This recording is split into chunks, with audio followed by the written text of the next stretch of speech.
बिस्मिल्लाहिर्रहमानिर्रहीम। Student 10th class physics chapter number 1। Student last time हम लोग डिस्कस कर रहे थे 10th फिजिक्स के फर्स्ट चैप्टर को हमने टॉपिक वाइज कंप्लीट किया था और इसकी एक्सरसाइज को डिस्कस किया था। एक्सरसाइज में हमने कंसेप्चुअल क्वेश्चन यानी मल्टीपल चॉइस क्वेश्चन को सॉल्व किया था और इसके कंसेप्चुअल क्वेश्चन का स्टार्ट लिया था। तो स्टार्ट में कंसेप्चुअल क्वेश्चन में हमने फर्स्ट कंसेप्चुअल क्वेश्चन को कंप्लीट कर लिया था। तो आज की स्टूडेंट इस पूरी वीडियो में हम कंसेप्चुअल क्वेश्चन के फर्स्ट चैप्टर के कंसेप्चुअल क्वेश्चन को डिस्कस करेंगे, सॉल्व करेंगे, मतलब कि शॉर्ट क्वेश्चन को देखेंगे। तो आइए हम देखते हैं कि आज की हमारा इस वीडियो का जो स्टार्टिंग क्वेश्चन होगा वो क्वेश्चन नंबर 2 से होगा। तो हम देखते हैं कि कंसेप्चुअल क्वेश्चन नंबर 2 क्या कहता है। तो कंसेप्चुअल क्वेश्चन नंबर 2 में स्टूडेंट पूछता है, कहते हैं कि for a particle with simple harmonic motion at what point of motion does velocity attain maximum magnitude minimum magnitude. कहते हैं कि एक पार्टिकल है जो आपके पास सिंपल हार्मोनिक मोशन को परफॉर्म कर रहा है।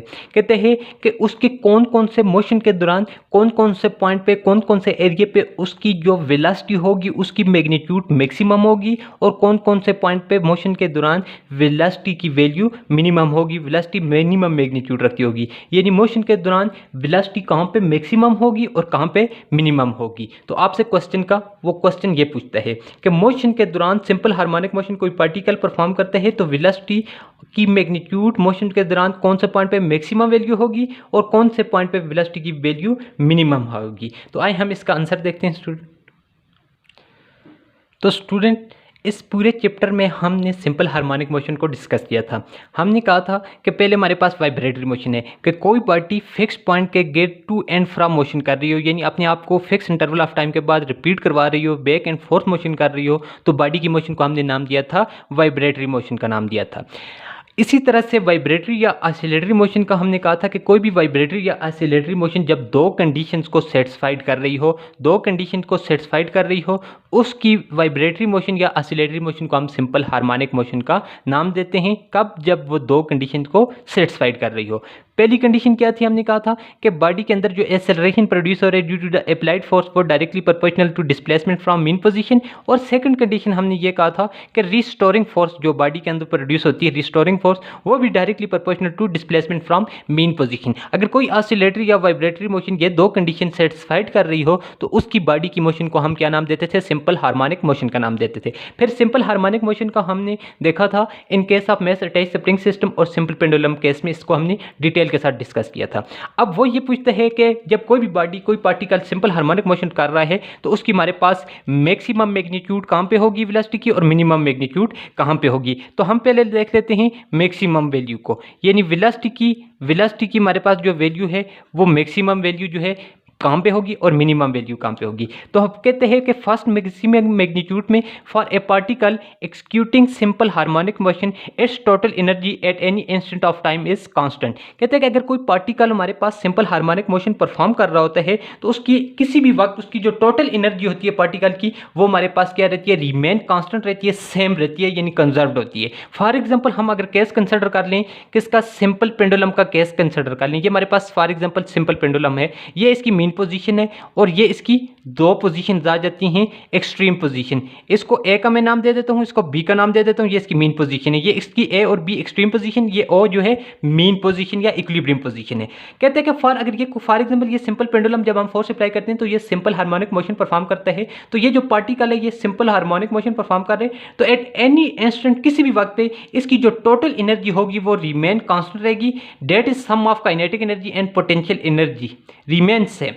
ठीक है कि किसी भी वक्त हम अगर इसकी एनर्जी के लिए, एनर्जी इसके पास दो हो सकती हैं, एक इसकी काइनेटिक एनर्जी है, एक इसकी पोटेंशियल एनर्जी है।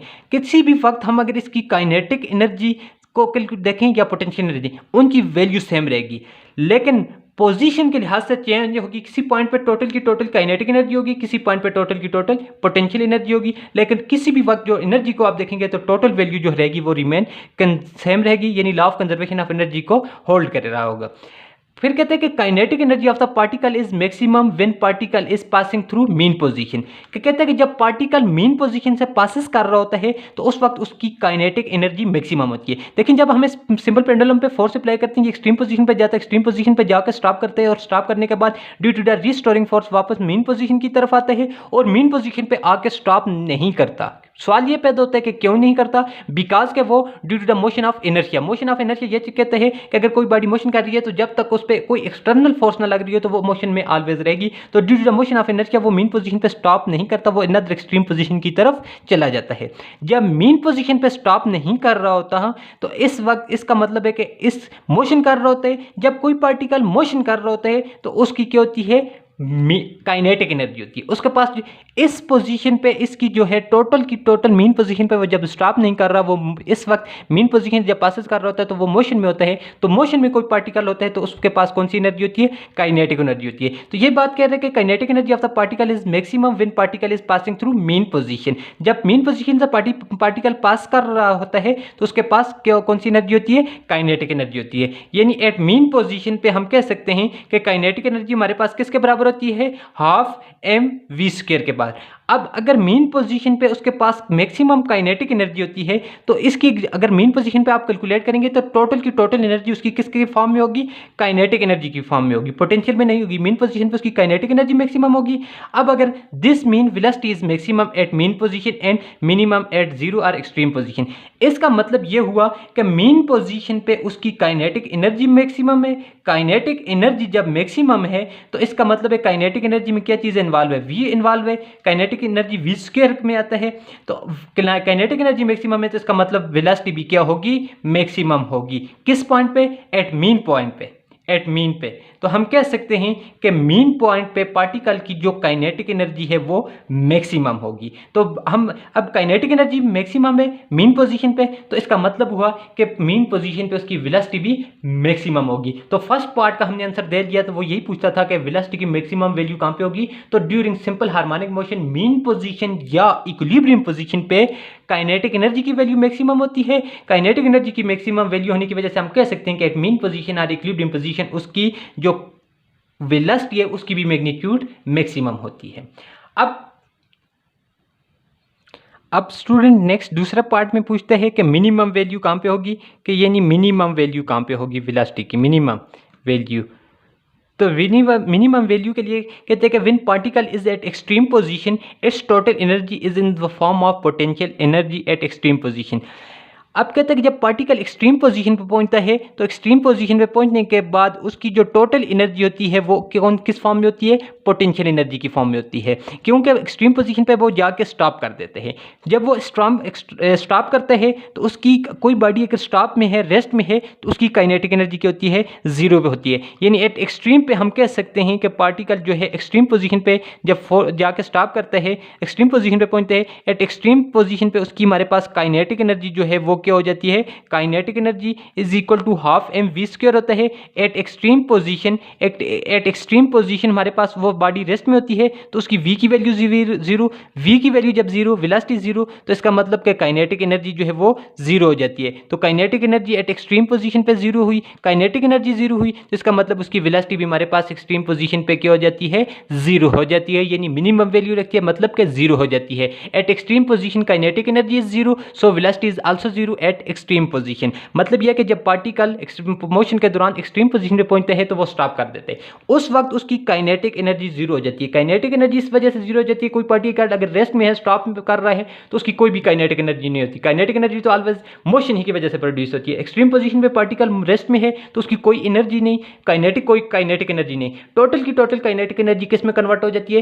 पोटेंशियल एनर्जी में कन्वर्ट हो जाती है। उस एक्सट्रीम पोजीशन पे काइनेटिक एनर्जी न होने की वजह से हम कह सकते हैं कि उसकी वेलोसिटी भी हमारे पास क्या है? जीरो है, क्योंकि काइनेटिक एनर्जी क्या है? जीरो है। तो अब हम कह सकते हैं फ्रॉम मैक्सिमम मैग्नीट्यूड और मिनिमम मैग्नीट्यूड हम ये कह सकते हैं कि सिंपल हार्मोनिक मोशन जो पार्टिकल कर रहा है मीन पोजीशन पे उसकी काइनेटिक एनर्जी मैक्सिमम, जिसकी वजह से उसकी वेलोसिटी की मैग्नीट्यूड एक्सट्रीम मीन पोजीशन पे मैक्सिमम और एक्सट्रीम, दोनों एक्सट्रीम पोजीशन पे उसकी पार्टिकल की हमारे पास kinetic energy zero, minimum zero होती है। इस वजह से हम कह सकते हैं कि हमारे पास एक्सट्रीम पोजीशन पे उसकी एनर्जी जो है वो किस फॉर्म में होती है, पोटेंशियल एनर्जी की फॉर्म में होती है, और वेलोसिटी जो होती है वो जीरो होती है क्योंकि काइनेटिक एनर्जी जीरो होती है। तो अब देखते हैं स्टूडेंट नेक्स्ट क्वेश्चन। तो स्टूडेंट क्वेश्चन नंबर 3 में, कंसेप्चुअल क्वेश्चन नंबर 3 में पूछता है आपसे कि as restoring force on mass attached to spring in simple harmonic motion ever zero, if so where. पूछता है कि is restoring force and mass attached to spring in simple harmonic motion ever zero. कहते हैं कि क्या आपके पास is restoring force, कहते हैं कि क्या रिस्टोरिंग फोर्स जो है मेस अटैच स्प्रिंग सिस्टम जो है वो सिंपल हार्मोनिक मोशन जब परफॉर्म कर रहा है तो उसमें रिस्टोरिंग फोर्स जीरो हो सकती है, क्या जीरो हो सकती है? अगर ऐसा है, यानी इफ सो, अगर ऐसा है तो वेयर, कौन से पॉइंट पे रिस्टोरिंग फोर्स जीरो होगी। क्वेश्चन का मतलब यह है कि वो पूछता है कि अगर कोई पार्टिकल आपके पास सिंपल हार्मोनिक मोशन परफॉर्म कर रहा है यानी मेस अटैच स्प्रिंग सिस्टम में, जो हमने डिस्कस किया ब्रीफली, कहते हैं कि वो जब सिंपल हार्मोनिक मोशन परफॉर्म कर रहा है तो क्या ये बात पॉसिबल है कि उसके क्या आया कि उसके अंदर रिस्टोरिंग फोर्स कभी जीरो हो सकती है? अगर ऐसा है तो कौन से पॉइंट पे रिस्टोरिंग फोर्स जीरो होगी? तो क्वेश्चन का ये मतलब है। तो स्टूडेंट आइए देखते हैं, हम ये समझेंगे कि रिस्टोरिंग फोर्स क्या है, मेस स्प्रिंग सिस्टम क्या है, तो फिर हम इसका आंसर देखते हैं। तो स्टूडेंट हमारे पास क्वेश्चन नंबर, आंसर नंबर 3 में आता है, पूछते हैं कि आपसे कि is restoring force on mass attach to spring in simple harmonic motion ever zero, if so where. अगर कहते हैं कि ऐसा है तो कौन से पॉइंट पे ऐसा हो सकता है? हम कह सकते हैं कि yes, restoring force in simple harmonic motion is zero at mean position. पहली बात यह है कि हमने कहा कि मेस स्प्रिंग सिस्टम क्या है, कि फॉर एग्जांपल ये हमने कहा था कि ये हमारे पास कोई स्प्रिंग है, सिल्की स्प्रिंग है, इस स्प्रिंग के एट द एंड हम मेस अटैच कर देते हैं और जब इस पर फोर्स अप्लाई करते हैं तो ये अपनी इस मीन पोजीशन के गिर्द इस तरह से बैक एंड फोर्थ मोशन करते हैं। इस तरह की मोशन को हम क्या नाम देते हैं? मेस अटैच स्प्रिंग सिस्टम का नाम देते हैं, और इसकी जो मोशन होती है वो सिंपल हार्मोनिक मोशन होती है। अब वो ये पूछता है कि क्या ये मेस, अब दूसरी बात, रिस्टोरिंग फोर्स, किसी भी इलास्टिक ऑब्जेक्ट पे जब हम फोर्स अप्लाई करते हैं तो वो फोर्स उस ऑब्जेक्ट की शेप को या उसकी लेंथ को, उसकी विड्थ को, उसकी शेप को चेंज कर देता है, और वो जो अप्लाइड फोर्स है वो ऑब्जेक्ट के अंदर स्टोर हो जाती है। लेकिन जब वो हम उस ऑब्जेक्ट को फोर्स, अप्लाइड फोर्स को उस पर से रिमूव करते हैं तो वो अपनी उसी फोर्स, वो फोर्स जो है उसके अंदर स्टोर हुई होती है, वो फोर्स उसको मजबूर करती है कि वो अपनी ओरिजिनल पोजीशन को गेन करे या शेप को हासिल करे। तो वो फोर्स जो अप्लाइड फोर्स ऑब्जेक्ट के अंदर स्टोर हो जाती है उसको रिस्टोरिंग फोर्स का नाम देते हैं। अब वो ये पूछता है कि क्या मेस स्प्रिंग सिस्टम के केस में आपके पास जो रिस्टोरिंग फोर्स है वो कहीं जीरो हो सकती है? अगर हो सकती है तो ऐसा कौन से पॉइंट पे है? तो फॉर एग्जाम्पल मेरे पास अगर रबड़ है तो रबड़ को मैं इस तरह से खींच के छोड़ता हूँ, तो मैं जब खींच के छोड़ता हूँ तो वो अपनी पहली वाली पोजीशन के, या फॉर एग्जाम्पल इसी तरह से मेरे पास कोई प्लास्टिक का मेरे पास खिलौना है, उसकी मैं शेप फोर्स अप्लाई करता हूं तो उसकी शेप चेंज हो जाती है। जब शेप चेंज हो जाती है तो वो मेरी जो अप्लाइड फोर्स है वो उस ऑब्जेक्ट के अंदर स्टोर हो जाती है। जब मैं अप्लाइड फोर्स को रिमूव करता हूं तो वो फोर्स जो अप्लाइड फोर्स थी वो उसके अंदर स्टोर हुई थी, उसी फोर्स की वजह से वो अपनी ओरिजिनल शेप में आ जाता है। तो यानी वो जो फोर्स, अप्लाइड फोर्स बॉडी के अंदर स्टोर हो जाती है, उसको हम रिस्टोरिंग फोर्स का नाम देते हैं। वो पूछता है कि क्या मेस स्प्रिंग सिस्टम के केस में आपके पास रिस्टोरिंग फोर्स जो है वो जीरो हो सकती है? अगर ऐसा है तो कौन से पॉइंट पे? हमने कहा कि yes, restoring force in simple harmonic motion become zero at mean position, कि हमारे पास जो रिस्टोरिंग फोर्स है मेस अटैच स्प्रिंग सिस्टम जब सिंपल हार्मोनिक मोशन परफॉर्म कर रहे हैं तो उसकी रिस्टोरिंग फोर्स जो है वो जीरो हो सकती है। Yes, it is possible. अब कौन से पॉइंट पे रिस्टोरिंग फोर्स जीरो होगी? एट मीन पोजीशन पे। ये तो हमने क्वेश्चन नंबर 3 का यस नो में का आंसर दे दिया कि यस, ऐसा पॉसिबल है। और कौन से पॉइंट पे मेस अटैच स्प्रिंग सिस्टम जब सिंपल हार्मोनिक मोशन परफॉर्म कर रहा होगा तो उसकी हमारे पास रिस्टोरिंग फोर्स जीरो हो सकती है। और ये भी हमने बता दिया कि कौन से पॉइंट पे होगी? मीन पॉइंट पे होगी। अब इस क्वेश्चन का मतलब रीजन ये है, अब हमें रीजन बतानी है कि किस रीजन पे हम कह सकते हैं, किस रीजन की बेस पे हम कह सकते हैं कि मीन पोजीशन पे restoring force mass attach spring system में जीरो होती है। अब हमने पढ़ा था according to Hooke's law. Hooke law हमने पढ़ा था 9th क्लास में। हमने कहा था कि अकॉर्डिंग टू होक्स लॉ हमें यह कहता है कि restoring force is always directly proportional to displacement from mean position, कि जब किसी भी ऑब्जेक्ट पे आप फोर्स अप्लाई करते हैं तो वो कहते हैं कि वो ऑब्जेक्ट जो है उसके अंदर जो रिस्टोरिंग फोर्स हो जाती है, फोर्स स्टोर हो जाती है, जिसको रिस्टोरिंग फोर्स कहते हैं, वो डायरेक्टली प्रोपोर्शनल होती है displacement from mean position. Mean position से जो डिस्प्लेसमेंट होता है उसके डायरेक्टली प्रोपोर्शनल होती है, यानी जितना डिस्प्लेसमेंट ज्यादा होगा मीन पोजीशन से इतना ही ज्यादा उसके अंदर रिस्टोरिंग फोर्स इलास्टिक ऑब्जेक्ट के अंदर स्टोर हो जाती है। ये हमें अकॉर्डिंग टू होक्स लॉ कहते हैं। होक्स लॉ की जो मैथमेटिकल मेरे पास फॉर्म बनती है, यानी होक्स लॉ ये कहता था कि अप्लाइड फोर्स जो होती है किसी भी इलास्टिक ऑब्जेक्ट के अंदर वो directly proportional to displacement from mean position, यानी नेगेटिव साइन शो करता है कि डिस्प्लेसमेंट की direction always towards the mean position. यानी अब अगर मैं इसको साइन ऑफ प्रोपोर्शनलिटी को रिमूव करता हूँ, इक्वलिटी का साइन लगाता हूँ और साथ कांस्टेंट लगाता हूँ, तो होक्स लॉ के में मेरे पास कांस्टेंट के आ जाता है माइनस के ऑफ एक्स, ये मेरे पास इक्वेशन नंबर 1 बन जाती है। अकॉर्डिंग टू होक्स लॉ के जितना आप फोर्स अप्लाई करेंगे, रिस्टोरिंग फोर्स जो ऑब्जेक्ट के अंदर स्टोर होगी वो directly proportional to displacement from mean position से, जितना ज़्यादा डिस्प्लेसमेंट होगा उतना ही उस ऑब्जेक्ट के अंदर स्टोर फोर्स जो है वो ज़्यादा स्टोर होगी। ये होक्स लॉ की स्टेटमेंट थी। अब हमने रीजन बतानी है, ये तो हमने बता दी कि मेस अटैच स्प्रिंग सिस्टम में हमारे पास जो है फोर्स है, रिस्टोरिंग फोर्स वो जीरो हो सकती है और कौन से पॉइंट पे होती है, मीन पॉइंट पे होती है। अब हमने उसकी रीजन देनी है। अब हमने देख लिया कि in equation 1 x represent displacement of vibrating body from mean position. अब जो है इस इक्वेशन में x जो कहते हैं कि वो हमारे पास डिस्प्लेसमेंट है, x डिस्प्लेसमेंट है, फ्रॉम मीन पोजीशन से डिस्प्लेसमेंट आ जाता है। अब डिस्प्लेसमेंट के रिस्टोरिंग फोर्स जो है वो डायरेक्टली प्रोपोर्शनल है, डायरेक्टली प्रोपोर्शनल है। अब हम अगर कहें कि ये for example mess attach spring system है, ये मेस अटैच स्प्रिंग सिस्टम की ये हमारे पास मीन पोजीशन है। अगर ये मेस अटैच स्प्रिंग सिस्टम अपनी मीन पोजीशन पे है तो इस केस में हमारे पास एट मीन पोजीशन पे हम कह सकते हैं कि मीन पोजीशन पे है तो उसका कोई डिस्प्लेसमेंट ही नहीं होगा, क्योंकि एक्स तो उस वक्त होगा जब वो मीन पोजीशन से आगे पीछे की तरफ जाएगा, तो तब एक मीन पोजीशन की निस्बत से के लिहाज से उसके पास डिस्प्लेसमेंट आएगा। तो एट मीन पोजीशन पे एक्स की वैल्यू क्या होगी, कोई डिस्प्लेसमेंट ही नहीं है, क्योंकि वो है ही मीन पोजीशन या इक्विलिब्रियम पोजीशन पे। एक्स की वैल्यू क्या आ जाएगी, जीरो आ जाएगी। जब एक्स की वैल्यू जीरो होगी तो इसको हम अगर इक्वेशन 1 में पुट करें तो restoring force is equal to minus k into zero, any number multiply by zero that is equal to zero. तो F restoring force is equal to हमारे पास क्या आ जाएगी, जीरो, इक्वेशन नंबर 2 आ जाएगा। अब ये कहते हैं कि इक्वेशन 2 शो करती है कि restoring force is zero at mean position, कि हमारे पास मेस अटैच स्प्रिंग सिस्टम जब सिंपल हार्मोनिक मोशन परफॉर्म कर रहा होता है तो उसकी हमारे पास जो रिस्टोरिंग फोर्स है वो जीरो हो सकती है। किस पॉइंट पे जीरो हो सकती है, वो मीन पॉइंट पे जीरो हो सकती है। क्यों जीरो होती है कि मीन पॉइंट पे उसकी, क्योंकि रिस्टोरिंग फोर्स एक्स के डिस्प्लेसमेंट के डायरेक्टली प्रोपोर्शनल है और मीन पोजीशन पे हमारे पास बॉडी का जो एक्स या डिस्प्लेसमेंट है वो ऑलवेज जीरो होता है। तो एक्स की value zero, it mean restoring force zero. तो रिस्टोरिंग फोर्स कहाँ पे जीरो है, ये हमारे पास मीन पोजीशन या इक्विलिब्रियम पोजीशन पे जीरो है। तो स्टूडेंट देखते हैं next question. Student question number 4 में पूछते हैं, कहते हैं कि if we shortened string of pendulum to half of its original length. What is effect on its time period and frequency? Shorten का मतलब कि कम करना, reduce कर देना, यानी कम करना।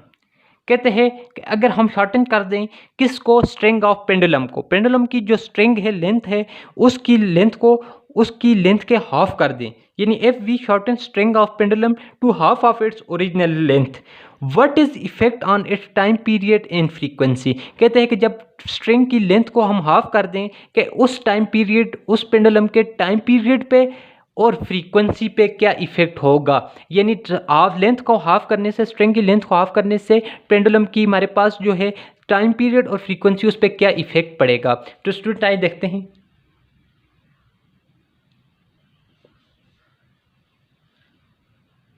तो स्टूडेंट आंसर क्वेश्चन नंबर 4 का आंसर हमारे पास के टाइम पीरियड और frequency of the simple pendulum पे क्या इफेक्ट पड़ेगा जब हम लेंथ को हाफ कर दें। तो स्टूडेंट पहले बात तो हमने सिंपल पेंडुलम का कहा था कि हमारे पास कोई इस तरह से स्ट्रांग सपोर्ट हो, उस फ्रैक्शनलेस सपोर्ट के साथ हम क्या है एक स्ट्रिंग लगा देते हैं। स्ट्रिंग कैसी हो, एन एक्सटेंसिबल स्ट्रिंग हो जिसमें टेंशन प्रोड्यूस हो सके, और उसके एंड पे हम थोड़ा सा मेस अटैच कर दें जिसको हम बॉब का नाम देते हैं। इस तरह से होल अरेंजमेंट हमारे पास सिंपल पेंडुलम बन जाता है।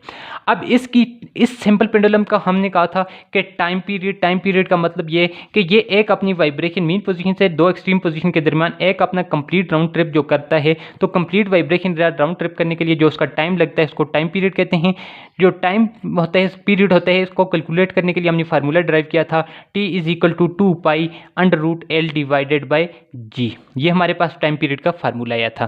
तो अब हम पहले देख लेते हैं कि अब वो ये कहते हैं कि अगर इस स्ट्रिंग की जो रस्सी है, इसकी जो लेंथ है, इसको हम हाफ कर दें तो क्या इफेक्ट पड़ेगा।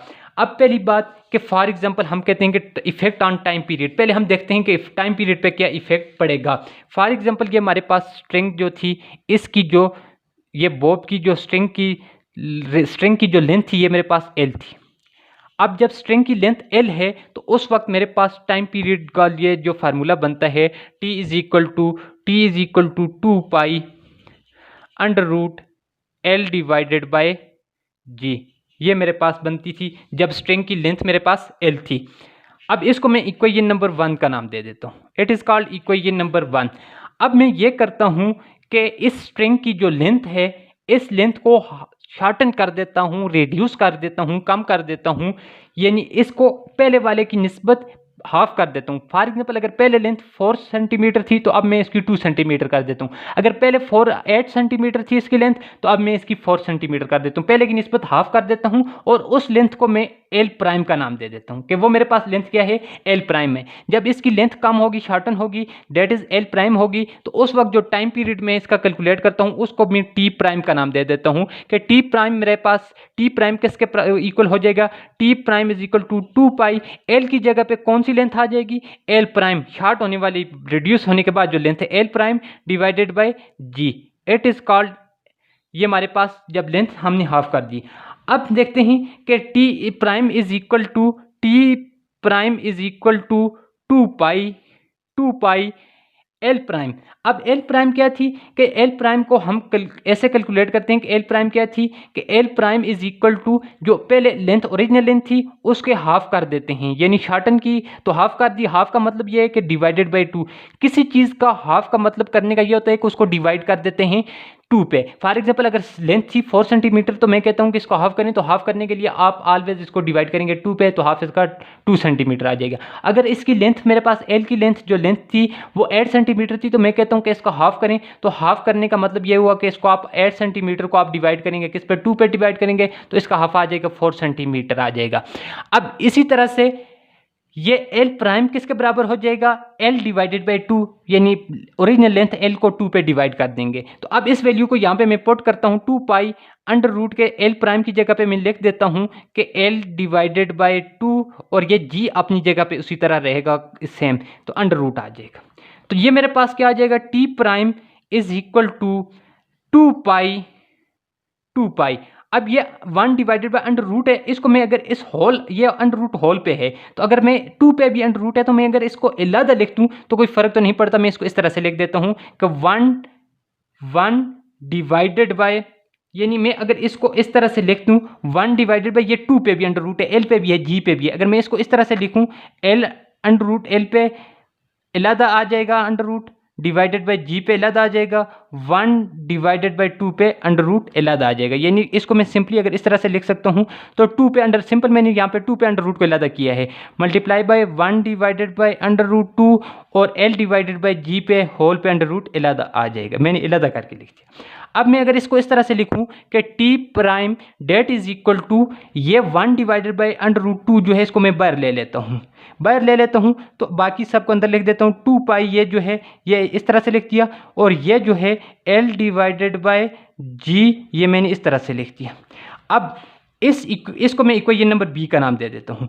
अब ए की वैल्यू को उठा के मैं अगर बी में पुट करूँ तो ये टी प्राइम जो है that is equal to 1 divided by 2, 1 divided by 2, और ये मेरे पास इस सब की जगह पे ये मेरे पास किसकी 2π under root L divided by g, 2π under root L divided by g किसके बराबर है, टी के बराबर है। ये मेरे पास क्या आ जाएगा, टी आ जाएगा। तो इसका क्या मतलब हुआ कि मेरे पास ये जो टाइम पीरियड था, टाइम पीरियड एल जो है स्ट्रिंग की लेंथ और जी ग्रेविटेशनल एक्सेलरेशन है। तो अब ये नहीं, जब लेंथ को हमने ओरिजिनल लेंथ के हाफ किया तो हाफ करने के बाद जो टाइम पीरियड उसका हुआ T prime, that is equal to 1 divided by √2 time T original time period के बराबर होगा। इसका मतलब ये हुआ कि टाइम पीरियड मेरे पास डिक्रीज होगा टाइम पीरियड किस फैक्टर के साथ डिक्रीज होगा?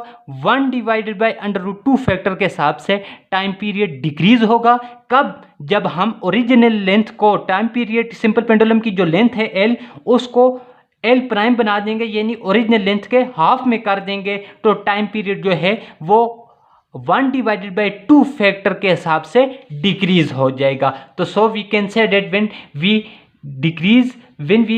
reduce the original length of time period to half of its original value, then time period of simple pendulum become decrease with the factor of 1 divided by √2। तो अब हम next देखते हैं कि what is the effect on frequency। तो student, effect on frequency हम देखते हैं कि अब फ्रीक्वेंसी पे क्या इफेक्ट होगा।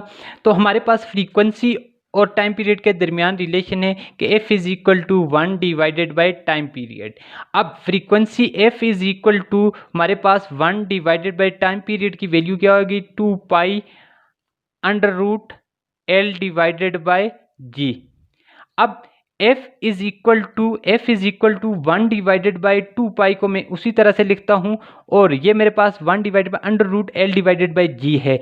यानी ये मेरे पास इलादा से मैं अगर इसको सॉल्व करूँ तो ये इस तरह से आ जाएगा 1 divided by √L divided by g whole पे √ है, तो ये 1 डिवाइडेड बाई L पे √ इलादा आ जाएगा, G पे √ डिवाइड इलादा आ जाएगा। ये न्यूमिनेटर आ जाएगा, ये होल मेरे पास डिनोमिनेटर है। अब ये मैथ का रूल है कि डिनोमिनेटर के डिनोमिनेटर हो तो वो ऊपर जाके न्यूमिनेटर बन जाता है। तो मैं अब इसको अगर लिखूंगा तो 1, ये G जो है नीचे से ऊपर चला जाएगा, G √ डिवाइडेड बाई L √ आ जाएगा। तो होल को मैं इस तरह से फिर लिख सकता हूँ कि G divided by L √G √ आ जाएगा।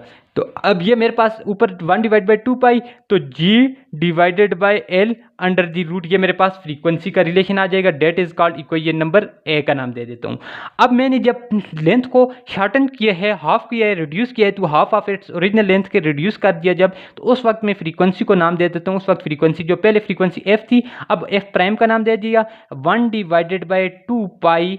अब G उसी तरह से रहेगा, और लेंथ जो हो जाएगी वो भी क्या हो जाएगी? L प्राइम हो जाएगी।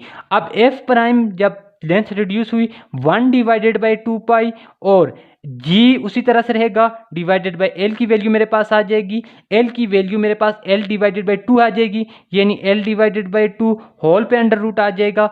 f frequency that is equal to f prime that is equal to 2 pi, और ये नीचे से 2 डिनोमिनेटर से ऊपर जाके न्यूमिनेटर बन जाएगा, 2 time G divided by L √G √ आ जाएगा।